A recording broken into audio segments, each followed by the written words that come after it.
This is the Theater of Psychodrama. The director is Dr. J.L. Moreno, who is now coming onto the stage. How do you do? It's a great pleasure to meet you here today. The best way of introducing you into the meaning of psychodrama is if one of you would step up upon the stage and talk with me about it. What about you? Yes, Doctor, I have some questions. Yes. Why don't you come up? Let's meet you. How do you do? Let's meet you. How are you? Fine. Well, anything you have on your mind? Yes.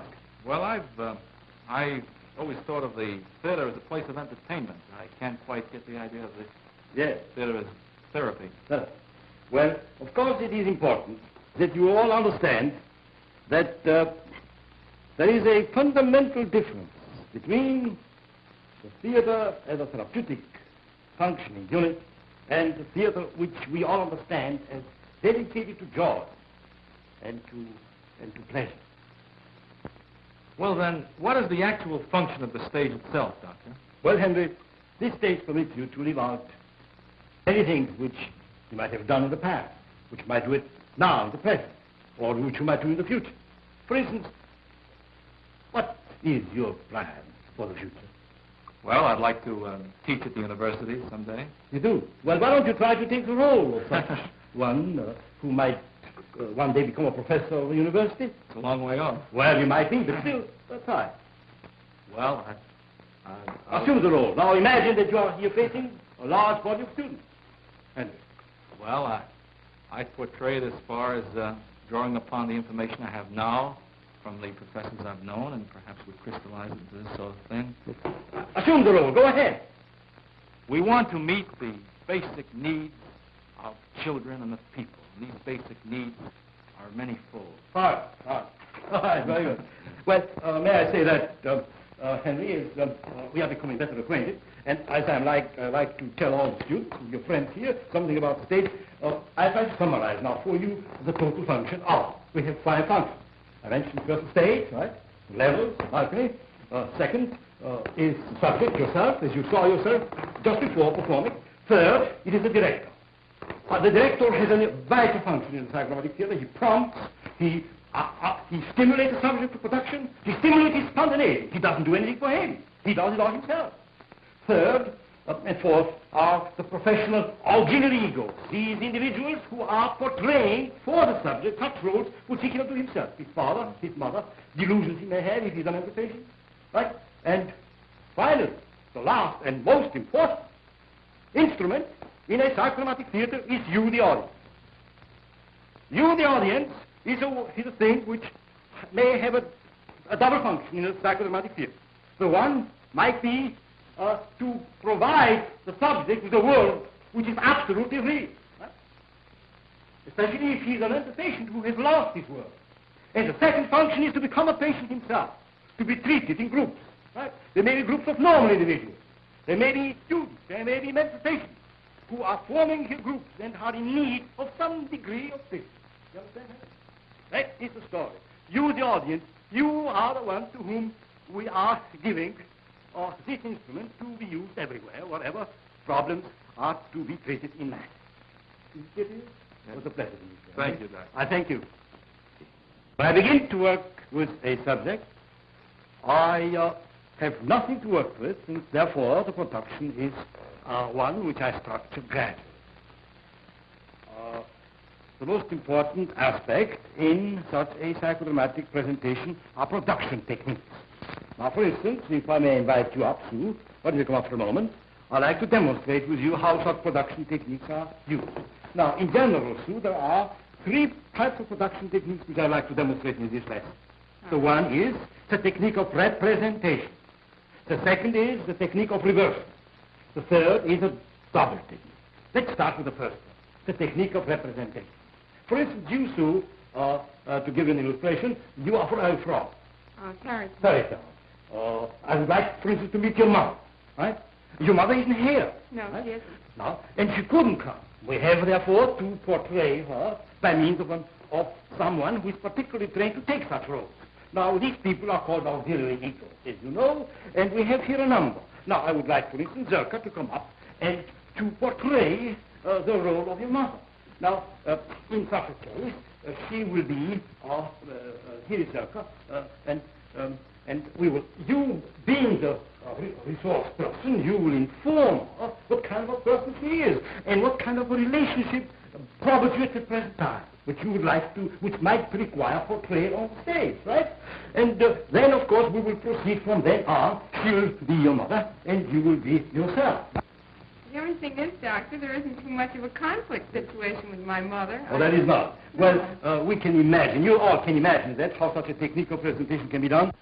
So let's move now, thank you so much, Zerka, and we'll move now to a second technique, which I discussed before. It is a technique of reversal. Mm-hmm. Now, which one do you have it from? My mother-in-law. Your mother-in-law? Oh, I see. Well, I'll tell you something. I'll invite another auxiliary ego up. It is Jana. Now, Jana, if you'll come up here, and you see, in the role, in the reversal technique, you will take the part of that person with whom you have conflict. That is your mother-in-law. And she'll take your part. Right? And now you structure with her a situation we would like to see with your mother-in-law, and she taking as well. She takes a part of she. Right, go ahead. Well, usually she comes over at night when I'm washing my hair or something, rings the bell, and I have to go downstairs. Go ahead and see. Let's see what happens. Well, what would you do? Well, you'd be coming down the stairs, and I'd be standing there waiting, usually tearful. And so you'd say, "Hello, Mrs. Russell." Mrs. Russell. And I'm through. Hello, Mrs. Russell. Oh, Sue, I don't know what to do. I've been having a terrible day. Is Norman home? Oh, yes, he's upstairs. You come on up. Well, you know I can't walk all those flights up. Would you tell him to come down? I just have to talk to him. The most terrible things have happened to me, and I just don't know what to do. And the doctor said I have to be operated on, and that woman was so mean to me again. And you know how she acts. She just goes, she kicked me, and she threatened to throw me out the Now, please, now you reverse roles, and now you are Sue, and she is now Mrs. Russell. Oh, I just don't know what to do, Sue. I want to see Russ. Won't you tell Russ to come down? Now, you know that, and I'll have him come over and see you. Oh, but he isn't in class. That's all right. Now, that is about an illustration of how reversal technique runs. Thank you, Jana. You understand, Sue, and you understand all that is about how it operates. Now, it has a very great therapeutic value because the one person can move from herself into the other person's situation and learn in action of what is going on in her own mind. And so she lives in two persons simultaneously. And so let's go now to the third technique. It is, and you all, please look carefully at you. We will go now into the double technique. Now, everyone, as it is visualized in his thought, see, we all have a person who is a double of ourselves. That is at least how it is visualized by the mystics and by folklore of all peoples on earth. And now, let us imagine that you'll come home, right, at one evening, and you'll find yourself. Zerka, will you please take the part of the double? And you'll find that there are two Sues in your living room, let us say. And now, if you, of course, as regular doubles, you will move the same way, you will talk the same way, you will feel the same way, and you will complement yourself. She will give you a great deal of strength by having one like you in social space. Go ahead and try to work it out then. Very nice to Russ this moment. Well, I try to be nice. Well, I know, but I don't think to succeed very well. She gets so upset and she unnerves me. She makes me feel so, I don't know, so fidgety. Well, I used to be able to get along with her all right, but I guess as I got a little more neurotic myself, I found that she was now, there you are, bothering me. Let us imagine now that you will continue to show the double technique in all phases of your mutual existence. And now, I would like to explain to all of you what this double technique means psychodramatically and therapeutically. You see, the best illustration is, if you recall, the great French novelist Guy de Maupassant. One day, when he came home, he saw himself sitting at his desk writing a manuscript.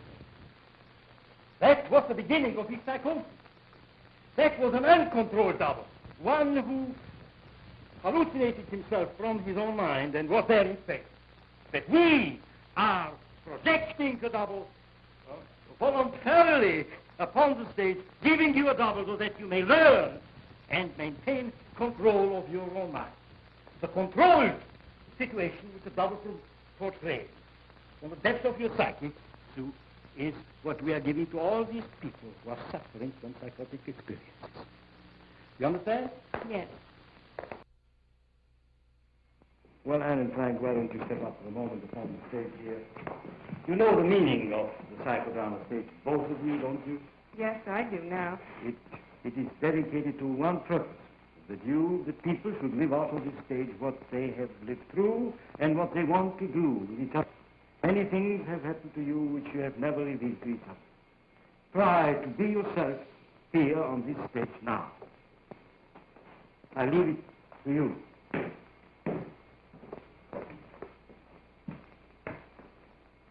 Well, Anne, there's something I've wanted to tell you for a long time. It concerns somebody else and my feelings about her. About her? Yes, I'm in love with somebody else. What did you say? I'm in love with somebody else. I don't understand. Well, it's something that's been happening over a period of time. It's a colleague of mine that's been meeting, and we've developed a relationship that has... How long has it been going on? For the last few months. You didn't tell me anything about it? I couldn't. I didn't want to talk to you about it until I felt it was real, until I knew No, Frank. how I felt about it. I don't understand. How could you do that?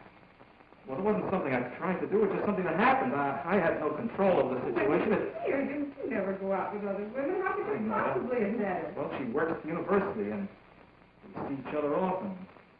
Well, it's just one of those things. It's all. It just happened. You've been taking her out? We've gone out a few times, yes. When? Well, during the day, during the school. You mean you lied to me? No, I didn't lie to you. I never denied anything. I never said I was going out or wasn't going out. It was just something that we were very good friends, and before you know it... said that you told me where you were going and what you were going to do. I know. Well, I did. How could you go out with somebody else and then come home to me and not tell me anything about it? I wasn't sure how I felt about it. It was something that has just developed to a point now where I begin to feel maybe it's something very real. I don't know. You mean you don't know? My gosh. Well, I didn't want to do anything or say anything that might upset you before I felt there was something to it. And now I feel it. I don't understand, Doctor. Why don't you ask him who it is? Yes, who is it? That's an idea. It's, I told you, a colleague of mine. Who? Oh, you don't know. It's somebody you don't know. Ask him again. Are you sure I don't know her? It's Ellen. You mean that girl that we met the other day? Yeah. What kind of a position are you putting me in? I'm not trying to put you in any position. Oh, Frank, I don't understand. I didn't want to hurt you. I love you very much. It's just that something has happened, and I didn't even know myself it was happening, and... I know, but we've always been everything to each other, and we planned on life, and I've made my plans. I know, Aunt, but... You just can't go off like that and just say I'm in love with another woman. Well, that's what I'm not sure of. I just think it's something that's happened, and... Well, I've got to make sure, and I'm going to see it tomorrow to make sure of it. You mean you're going to see her again? I've got to. I've got to be sure that it's the real thing or it isn't. And I've got to see her again tomorrow. And that's... No, please. I understand both of you. I'm so glad, Frank, that you acted out so well. I wish I'd never found out. Perhaps you retreat now and sit down in your chair.